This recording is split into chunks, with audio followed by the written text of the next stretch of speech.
Good morning, ladies and gentlemen. Welcome to a little bit different style of a video here today. So it's currently 3 a.m. and I was moseying around on the First Descendant website, just checking out the news. Typically on Thursdays they drop stuff.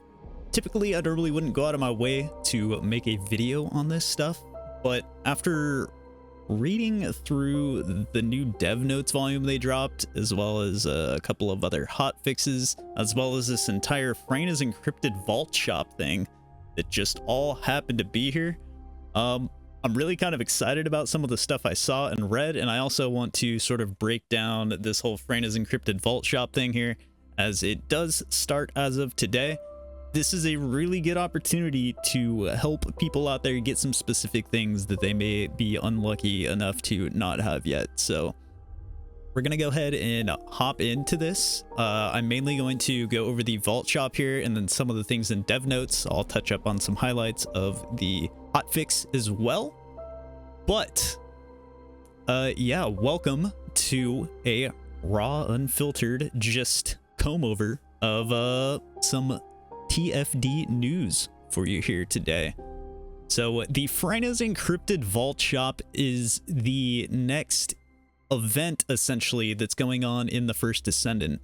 Now the event takes place by doing things in the game, accomplish missions, use the points you've collected to unlock encrypted vaults, and get the reward you want. And when I was reading encrypted vaults, I was like, what in the world's going on here? Because encrypted vaults are like the things that you need the keys for to open in game to get like materials and Enzo stuff and all that and whatnot. But the vault shop is actually like a virtual shop here on the website. So if we scroll down, you can see all of the missions. There's different weeks here. So this is running for 5 whole weeks. And there are daily tasks and there are weekly tasks as well. So I assume every single day you're basically going to have these exact same type of dailies to do, just as the in-game events are. So as you can see, every day of the upcoming week, you have 5 of the exact same missions. Log in, complete 4 hard mode missions or normal, complete infiltrations twice. I assume you could probably do infiltrations to also get this done. So just run for these and you would get those done simultaneously. 1 void intercept battle, no matter what, you could literally go kill Gravewalker and also complete research 1 time. By doing these dailies and these weeklies down here, these are a little bit more, so you got to log in 3 days out of the 7 per week to get a bonus 10 points here, and then I assume this will change on a weekly basis if I'm not mistaken. Let's see if we can look at a week 2 and see what's down here. Yeah, so there will be different descendants on every single week, but of course, you guessed it, week 1, complete a mission on Bunny or Ultimate Bunny.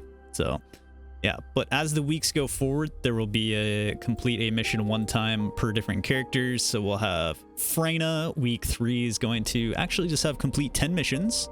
Okay, Swamp Walker, these are actually changing up more than I thought they would.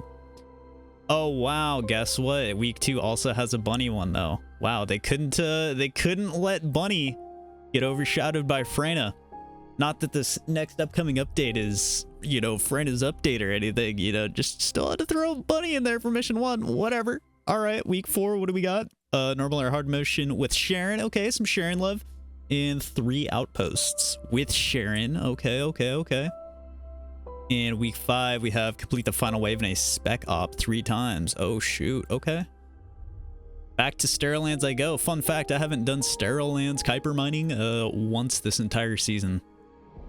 The only time I did any special ops this entire season so far, I think, was the 6 waves I had to do for the start of Haley's questline, and then I think I might have also ran it another time with somebody else who was doing it. So yeah, special ops have really been off my table this season so far, but that's just because the infiltration ops have been really good this time around. So anyways, hard void intercept battle 5 times as well during week 5. But other than that, I think all of the other daily missions will be the exact same throughout the entire 5-week period this will be running.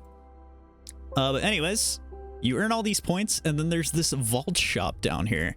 And I didn't think too much of this shop until I scrolled down here and saw this. Crystallization catalysts. and then I saw that there's a limit on it. But you can get 3 fully crafted crystallization catalysts over the course of this event for absolute free right here. The next thing my eyes jump to is fine adjustment controls times 20. Unlimited amount you can claim of these, and they're only 7 points per. Honestly, I may skip out on the crystallization catalyst and go for these. These are looking way more appetizing than the catalyst for me personally, but yeah, this is insane. They also have a handful of weapon polymers, synthetic fibers, nanotubes, and blueprints. So you could, with 80 points, craft any single entire weapon here. And through this event, you could get enough to craft 2 full entire weapons of your choice. This is a pretty limited offering here. I assume all of these weapons are the non-mastery required ones. There are some ultimate weapons that require like mastery rank 15, and if I'm not mistaken, some that might be mastery rank 10. So I assume that these are all of the lower level weapons. Actually, Divine Punishment is a higher one up there, so never mind. I take that back. But yeah, this is pretty great. So if any of these weapons elude you, or you're missing parts of these, or, you know, want to get some more copies of some of these weapons to invest into them, Greg's Reversed Fate, really solid gun. Thunder Cage, can never go wrong with that. Funnel Masterpiece, I like this gun personally. Nasiestra is really strong. As for the rest of these, you know, maybe a Fallen Hope. Maybe you want to prepare for Freyna. I honestly, I'm a Fallen Hope enjoyer. I haven't used the gun too much, but you know, I'm hoping that maybe in the future the gun will get some more love, and I really do like the potential synergy it has on the likes of Freyna, especially with Ultimate around the corner. So yeah, not too bad. You can actually just earn weapon mats right there. We got a bunch of boosts down here. This isn't too bad either. Maybe stocking up on a bunch of weapon proficiency boosts would be a good call. I think I have like 10 or 11 of these saved up from the last event. They're just kind of sitting in my I left them unclaimed in my mail for when I want to use them. So I've already got a lot of those, so I might save up some weapon proficiency boosts from this as well. And I guess down here as well, you can get some precision code breakers and analyzers. Only a limited amount, only 2 of these and 2 of those, sadly. So, you know, if you're hoping to stock up on these to go open vaults for, you know, endo mods potentially, something like that. Only 4 attempts out of here, sadly. But yeah, this is a very interesting thing.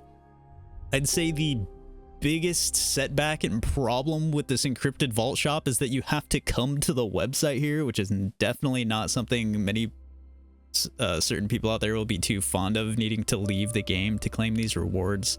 But don't miss out on this. If you do have a, you know, computer, if you hop on the TFT website, you just come on here and basically when you are on this page right here, you just go down here, click on the shop, and it brings you straight on into there just like that. And it's a whole interactive thing.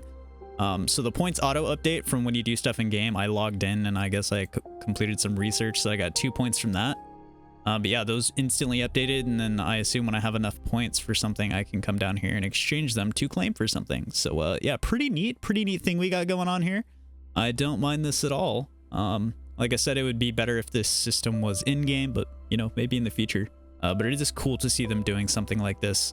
So if you're sad that the last event is now over and there's no more dailies, technically there still are, but you got to come to the website to find them. So don't miss out on that. This is an interesting thing that they are doing here. But let's move on from there. So let's get into some hotfix quick notes that I want to mark for you guys. So Hotfix did just drop. There was an in-game update. I think on Xbox I had to do like a 2.6 gig update or something like that.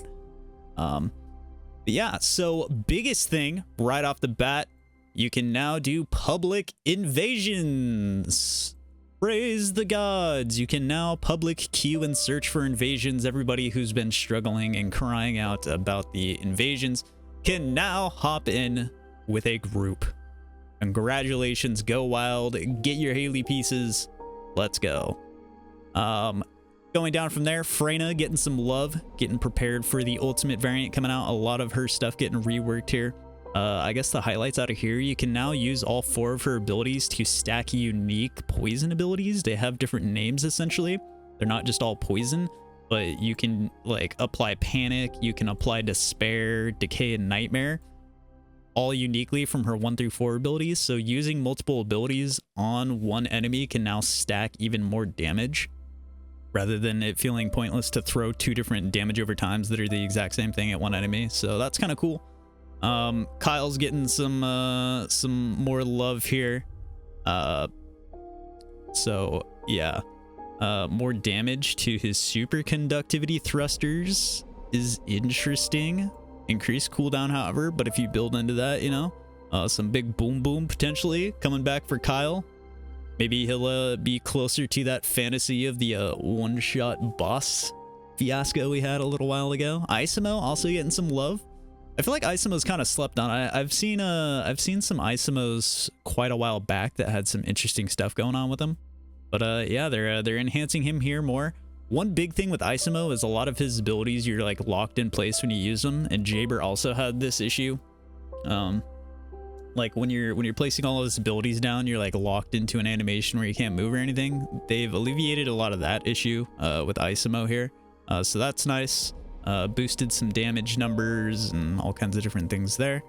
2 new modules being added to the game. They're taking away my 561 out of 561. We got to go farm 2 new yellow mods, it sounds like. But these are both shield based. So there's one that reduces HP recovery and gives you some shield recovery whenever you pick up HP orbs, the things that drop from mobs. And then there is another one that will boost your skill attack to enemies by consuming your shield when you use a skill. So that's very interesting. Big nuke attacks, you know, Kyle. If you got full shield on Kyle, then pop his Thunder Crash. Sorry for calling it that, but let's be honest, that's what it is. More damage added to Thunder Crash here with this new mod. Kyle could be making a comeback here, a little bit of a comeback on the big chunky damage here. A bunch of UI reworks. They moved this little guy down below next to the red one up here, so that's nice, I guess. Now the mailboxes aren't all separated down there. Some more optimization stuff, a bunch of miscellaneous changes. You can also now re-watch cutscenes. This is pretty nice, and they literally emphasize the fact that the cutscenes are rendered like higher quality in game than the rest of in game. So you can take your characters with all their drip in there and go look at them all fancily inside of cutscenes, as well as rewatch any cutscenes. Particularly, I think I missed out on this cutscene the first time I went through. Like the game server disconnected, or like my game crashed like right in the middle of the cutscene and it just broke it. I never even got to see that cutscene myself, like playing initially through the game. So that's cool. Cutscene, you know, being able to rewatch cutscenes is like, it should always be a thing. I don't know why it's ever not a thing in games, but it is what it is. A bunch of new ultimate bundles with new skins. I did log on and take a peek at some of these. Man. Wallets be crying. We'll say that much. But there's some pretty attractive new skins. I'm not gonna lie. Lepic's not I haven't really used Lepic too much, and I still actually need to build out my ultimate Lepic, but Lepic's ultimate skin looking kind of hard this time, I can't lie. And his last one was kind of cool too. The whole buff guy 6-pack freaking, you know, Chisel Man, Giga Chad thing was alright, but he's looking kind of hard. And some of these are looking pretty nice as well. Oh my god, I already have a skin for Glaive, but the Glaive Empire's looking kind of nice. Freyna's looks super nutty as well. Can't lie on that, but whew, yeah. Scary stuff. The shop be looking good. The refresh be looking real nice. I was surprised to see ultimate skins go away, but they're bringing back season 1 bundle this time. So a handful of bug fixes, nothing too crazy as far as I know in here. But the main sauce that I wanted to get into is the Dev Note 14. Oh boy. Looking through here, my jaw just kept dropping farther and farther as I went further down the dev notes. Greetings, Descendants. This is the director, Min Seok Ju. Hopefully I pronounced that correctly. But it essentially starts out obviously talking about the October 10th update, and this kind of being a run-up to that coming in. Obviously, we're getting Ultimate Freyna and her exclusive story. I'm really excited for another character story. Bunnies honestly wasn't too shabby. I'd say the most annoying part about Bunnies was like running around finding the little journal things, but the cutscenes and kind of going more in depth on the lore physically in the game rather than just reading it is really cool. I like when games do that, so I'm excited to see what's going on with Freyna. Looks like she's got quite a tragic backstory going on here with her whole trauma that she went through, literally naming her room 0 trauma ability after that. So yeah, I'm personally excited for that. I'm excited for Ultimate Freyna, and you know, Freyna getting a bunch of buffs before she comes out. Ultimate Freyna could do some nasty damage. So new modules, Ultimate Freyna modules coming along. Very nice stuff there. Haley's exclusive modules are finally coming along as well. At least 2 of them are for now. I assume she'll get 2 more in the future, the same way Luna did. Luna now officially has 4. If you don't know, all other characters also have 4 modules, unless you're counting Ultimate Descendants. Then they have 6 in total because they have 2 exclusive Ultimate modules as well. So these are 2 of the, I assume, potential future 4 modules we'll have for Haley. But these are looking pretty good. I don't know about super cooled Kuiper round. This is literally talking about reducing firearm attack and fire rate. Fire rate, like, obviously you use the sniper with her for the most part, so like fire rate's not exactly like a big turnoff, but reducing firearm attack, oh brother. But weak point damage boost, we'll just have to see how it plays out. But cryogenic cluster shot, I'm definitely fond of this. I have a build coming out very soon for Haley that is focused on mobbing, and reading this kind of gets me going right here. This looks like it would slot in beautifully with what I have crafted, got going on with that. So yeah. Moving on, new modules to improve builds. So even more modules coming alongside the, well, not yet, but the 2 new shield mods they're bringing. We're going to get even more normal mods as well that boost skill power and firearm attack instead of critical hit, which I assume are going to be Descendant modules. So kind of like Focus Shot, boost your firearm attack and reduce the skill power. We're going to be getting more skill power and firearm attack Descendant modules to further enhance those things. And they specifically say to give you an avenue of more increasing damage on low crit hit rate Descendants, since critical hit rate Descendants are insane. Yeah, moving on from there, Deathstalker coming along. Bro looks pretty badass, I can't lie. I'm pretty excited for this. The one questionable thing here is with the introduction of the most powerful Colossus Deathstalker, the difficulty of the final intercept battle Gluttony is going to be readjusted. I hope not too much, man. Like, what the heck is the boss progression going to be if they just keep knocking off the biggest bad to make room for the newest biggest bad? Like, I feel like we're never going to continually get, like, more and more advanced and higher difficulty with the bosses if they're just going to bring a new one in, drop the second newest boss down, and just replace the same difficulty with the newest boss. I don't know about that. I would like the difficulty to like slowly elevate over time, you know, kind of like a true proper progression system. The bosses get harder and harder and harder and harder as you like go up them. Obviously we would need to get more powerful to creep along with that, but honestly the state of where bosses are at right now, like Gluttony being a level 140, we could probably push bosses up towards level 200 at least and still be pretty capable with our current Descendant kits, I'll be honest. I don't think they need to nerf the biggest bad boss when a new one comes in, because I think the bosses can still like elevate beyond what they currently have difficulty wise, whether it just kind of be more locked in tight knit mechanics, or you know, bigger health pools and more damage and stuff like that. Gluttony's kind of at the peak of like how much damage a boss should be doing, I think, but like, you know, more health and stuff, like our damage is off the charts in this game.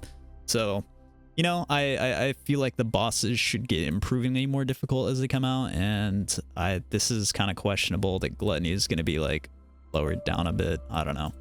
Now, if it's like more focused on like, I guess, making the mechanic more accessible to like public groups, but like Gluttony himself, as far as his like health pool and like the damage he deals, is still the same.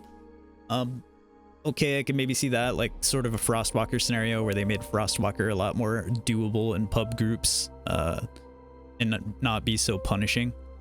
But and like if we keep just watering down the bosses as time goes on, like they're just gonna continue to be pushovers as time goes forward. So I'm kind of indifferent on that. We'll just have to see how it plays out. Frostwatcher, new scout rifle coming along. I've been looking forward to this thing. This is going to fit very well into Haley's package. as well as I had thoughts about it for VSO when I first saw it way back when, before we even had access to Haley and all that, when they first revealed it and stuff. But yeah, this thing's looking kind of nice. It's gonna have some synergy with the new cryogenic module that Haley's getting as well, which makes her do like AoE bursts. Almost kind of sounds like a Thunder Cage situation for ice, which is dope. Like that. As well as like buff and damage and stuff like that. So obviously the new highest difficulty infiltration operations, we knew about this as well. Now I'm kind of confused because I thought we were going to get like a world tier 3 variant of these. Like there's, you know, normal mode, hard mode. I thought there was going to be like an extreme or ultimate mode or something that was like a tier 3, but it looks like they're just adding a higher percentage modifier to it instead. So now we'll have one, or what is it, 100%, 125, and then 250 or whatever the heck it is. So now there's going to be a 400% modifier, but it's going to like buff up the amount of monsters and do all kinds of other stuff as well. So I mean, if the modifiers are literally like ramping it up like that instead of them having to add a new like world tier difficulty, then I suppose fair enough. Like that's a thick amount of mobs we're seeing right there. So I'm okay with that. It's looking all right. So yeah, not too bad. But reading through here, you can choose the 400% option with the invasion event and continue to participate after you've stopped the invasion. 400% infiltrations feature a greater number of monsters and enhanced monsters than other dungeons, allowing you to fight endless battles. Like an endless wave mode? What? The final battle, which pits you against 2 named monsters at the same time, is a unique feature of this content as well. Dual bosses at the end. That's interesting. I'm excited for this. I wonder if these are actually going to pose a challenge or not. Yeah, looking pretty enticing to me. I'm excited to try these out. With more monsters appearing, you'll be able to plunder a deluge of loot and 400% infiltration ops. So with more monsters to kill, I assume more loot drops as well. So these 400% infiltrations could be like crazy. Like I'm 400% infiltration ops. I'm calling it right now. Are gonna be crazy for farming weapon materials. I'm really hoping you get like a lot of weapon drops in there, and then I can go craft millions and billions of access controls finally. This includes an exclusive currency obtainable only in 400% infiltration operations, which can be used to obtain special items that can be traded to ETA 0. If you don't know who ETA 0 is, well, none of us do yet, because ETA 0 is going to be the new vendor every Friday to Sunday. Does that sound familiar? Zer. Yeah, mysterious merchant ETA 0 visits Albion. The days may vary depending on the time zone of the Descendants. But ETA 0 offers a different list of goods each week, consisting of Descendant blueprints, weapon blueprints, materials, inventory expansions, paints, etc. These 2 things alone here inspired me to actually want to like record talking about this when I saw this. Inventory expansions and paints. Brother, I literally said I hope that we can get like paints and like maybe an inventory expansions in like the first video I posted, the one where I talked about beating RNG or whatever. Like literally I specifically mentioned those, and I'm so hyped, bro. They heard me, man. They heard me. Let's go. But these require standard ETA vouchers or premium ETA vouchers to trade. When I saw standard and premium, I got a little worried. I'm like, is premium ETA vouchers like gonna be purchasable vouchers? These vouchers can be obtained by playing the 400% infiltration operation and exchanging surplus weapon blueprints. So I'm curious if standard will like be the ones you get for doing the infiltrations, and then premium is for like trading in your excess weapon blueprints, or vice versa maybe. Or like maybe these are like the mark for arrest things that drop inside of the special ops, where there's the purple one and then the gold one that's worth like a way higher value. Maybe like standard is the most common drop and premium's like a more rare drop, but then it's like a higher value thing to turn in or something like that. Anyways, in addition to the rotating shop, ETA 0 also offers the feature to exchange surplus weapon blueprints or ETA vouchers. However, due to the limited amount of goods the ETA 0 brings in, the amount of blueprints that can be exchanged each week is also limited. So sadly, I'm sitting on so many duplicates right now. I'm not going to be able to blow through all of them in the first weekend ETA 0's here. I'm just going to have to turn some in, get some currency, and then use it on basically everything he has, because I assume I'm going to be able to buy him out for quite a while with how much extra stuff I have now, which is kind of exciting. But oh man, dude, the motivation to grind with inventory expansion and pains being something you can now grind is so huge, dude. That's so good. Such a good end game like chase for us. Once you kind of have everything else and you're kind of just twiddling your thumbs, like, oh man, so great. What a great addition. In addition to the rotating shop, we already read this. Moving on past there, we're also planning new content that will consume surplus blueprints even after ETA 0 is added. For now, ETA 0 reserved to consume some of the surplus blueprints, but will continue to expand opportunities to utilize them more effectively in the future. So ETA 0 is going to be like the weekend trader, but with all your extra surplus weapon blueprints. I assume and I hope this also means like Descendant blueprints as well. They don't say anything about Descendant blueprints and parts, but who knows? This also specifically says blueprints, so I'm hoping it's also weapon parts. Like, this may be a translation error here into English, where this just generalizes it into weapon blueprints specifically, but they mean, like, you know, just all your excess everything. I don't know why they'd implement this whole system and then only allow you to turn in just weapon blueprints. That'd be crazy. But moving on from there, Halloween and Albion. And with Halloween's coming, new colored hair, question mark? I don't know if this is going to be like paintable hairs. I assume these are just going to be like one-off purchases in the shop. But we got some alternative hair colors for Freyna hair, for Valby, some bunny stuff. So that's cool. But maybe this could also be hinting at maybe paintable hair. Maybe paintable hair in the future. That's neat. Also, they're going to be adding decorations around Albion. So I'm excited to see how the Halloween atmosphere looks in Destiny whenever they have like seasonal events. It's always like nice and it's like fresh and feels good when you know, the tower got all decorated. So I'm excited for that. Love that. I like kind of little detailed things like that, and events are always fun. And then moving on here, this made my jaw drop even further when I saw it. Resource Defense Spec Ops have been unplayed compared to mine blockades. I wonder why. Let's say 10 to 15 minute clear times versus forced 50+ minute clear times. Ooh, what a thought. We plan to improve resource defense and make it more interesting by shortening the playtime of resource defense to level of mine blockade. That's crazy. Increasing the number of monsters and changing the placement style, I guess, of the monsters. But this looks exciting. Like, defense is gonna maybe be like a horde mode almost. Like, this is looking kind of hardcore, like a sheet load of guys coming in right here. Is that pretty exciting? And moving on from there, they're just piling it on here. We also want to address the issue of reactor farming to reduce the inconvenience of having to farm a new ultimate reactor every time you switch to a new weapon. We're introducing the reactor implant system. I will say this is just a start for reactor farming, but we're going in the right direction. This system will allow you to implant the weapon optimization conditions of other ultimate reactors to your current ultimate reactor. An ultimate reactor can have up to 3 weapon optimization conditions, and you can freely implant weapon optimization conditions based on your weapon settings.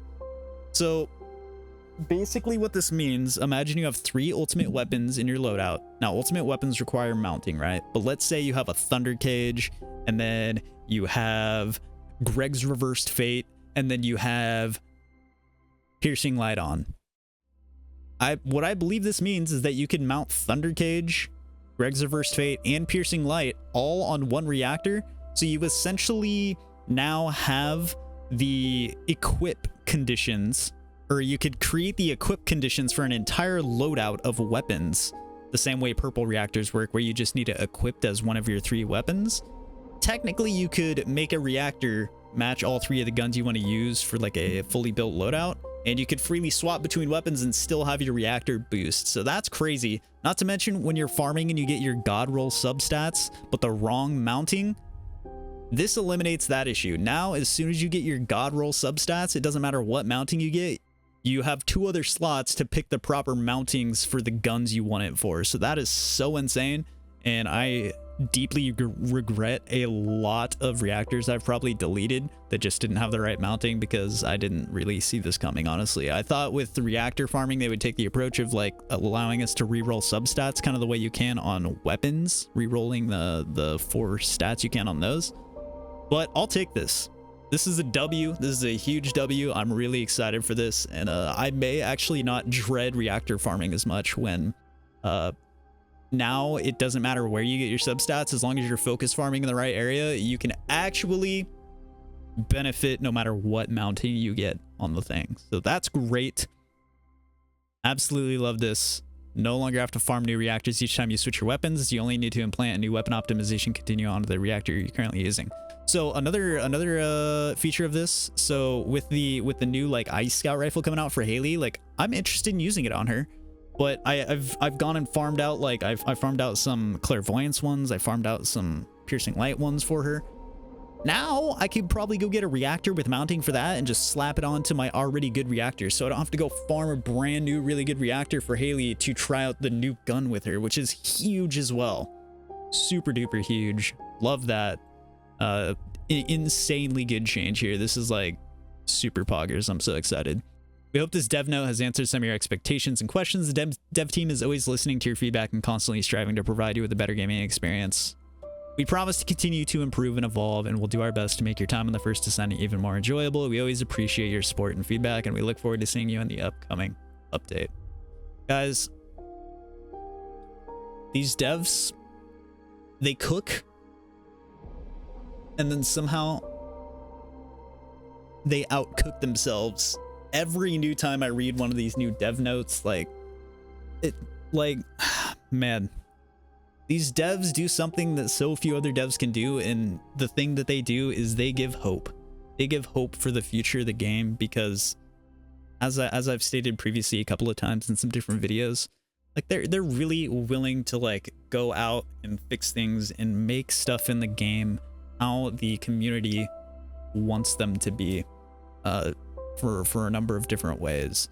And when it comes to balancing like difficulty, there could be some controversy around making things easier or harder. I get that, but all of these, like most of these updates here, these are just all W's, no matter who you are in the community, no matter what kind of player you are, if you're a hardcore or more casual, like these are all just positive quality of life, great changes to the game. And they so consistently have kept these coming since the game has come out, and this is what really makes me want to get back onto the game, is whenever we see new like quality of life updates like this that come along and just, you know, get me super hyped to actually want to go grind some more annoying things out, because it sounds like it's going to be less annoying. So big dubs. Like I said, I was super excited. I am super excited after reading these dev notes. I can't wait for the mid-season 1 update, and yeah, it looks like season 1 may be shaping up to really sort of be popping off once all the rest of the update hits and we officially have the full season 1 experience here in the next couple of weeks. So yeah, anyways, I just wanted to hop in here and go over this, as well as Freyna's encrypted vault shop for you guys, to sort of explain how it works. If you guys don't understand it, or if you guys don't go to the TFT website and might entirely miss this, yeah, don't miss out. There's an event to get a bunch of free stuff here, and a lot of good things to come in the next couple of weeks. So, you know, it's kind of a lull time right now in the game, but the hype always builds before updates come along with these dev notes and just patches and updates they're making. So, yeah, I'm super excited. And yeah, thanks for hanging out, listening to me yap and ramble about this here today. If you guys enjoy this kind of video, I could do these in the future. I don't know if I would do them like every week for like hot fixes necessarily. It sounds like they will do weekly hotfix updates, but you know, maybe when dev notes drop, I'll potentially do these videos. But yeah, I'm hyped, and I hope you guys are as well. Other than that though, appreciate you guys stopping by the video. If you guys did enjoy, like I said, leave a like, comment down below. Let me know if you guys want to see some more of these videos from me.